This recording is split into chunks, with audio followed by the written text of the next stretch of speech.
नमस्कार कलिंग ओडिशा न्यूज को स्वागत। भुवनेश्वर स्थित रेडक्रॉस भवन ठारे नीलकांत महापात्र कविता संकलन विभोर वेदना ब्लैक ईगल बुक्स प्रकाशित पुस्तक लोकार्पण करा जाइए।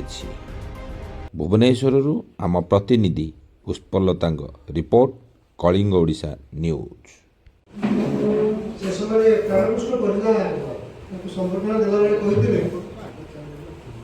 जमी आम सूर्य को आराधना करुचे सूर्य सकल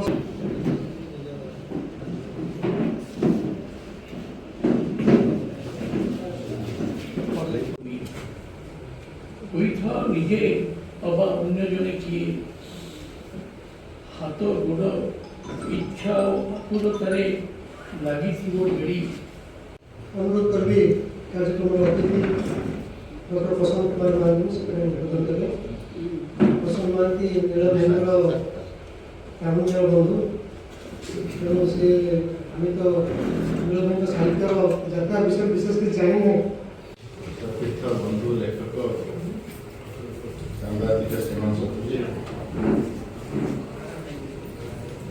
आज वरिष्ठ अतिथि कवि एवं कथाकार धन्यवाद से आज मूल्यवान वक्तव्य प्रदान करते आपण मैंने एत समय आपण मानक बहुत बहुत धन्यवाद एवं बसी पूर्वतन मंत्री जहाँ सहयोग यह संभव होता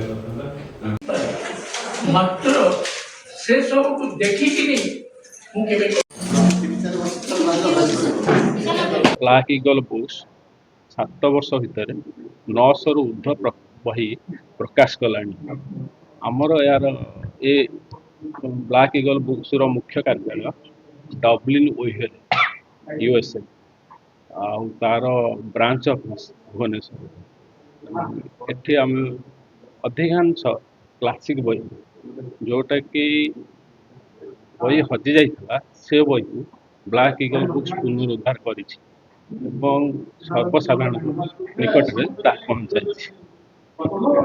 ये बही विश्व बाहर भारत बाहर प्रत्येक देश में आवेलेबल अच्छी एवं आम ओडिया बही को विश्व दरबार में पहुंचाई पारिछु। यह आमर जे निर्देशक अच्छा सत्य पट्टनायक प्रयास एवं ओडिशा मोर किसी भूमिका रही ए बही आज सारा विश्व में ओडिया लोक मैंने अति सहज प्राप्त हो पार। आज जो कविता संकलन उन्मोचन करागला विभोर वेदना विभोर वेदना गोटे बहुत सुंदर पुस्तक एवं तांकर यह तृतीय संकलन। ये बहीटी बहुत माने पाठक ताकू प्रशंसा करुचंती एवं यह पाठक आदृत हेबो बोली प्रकाशक तरफ मोर दृढ़ विश्वास। मो Nilakanta Mahapatra Black Eagle Books मोर जो कविता बही विभोर वेदना ताको प्रकाश कर सरस्वती पूजा प्रकाशित होइछि।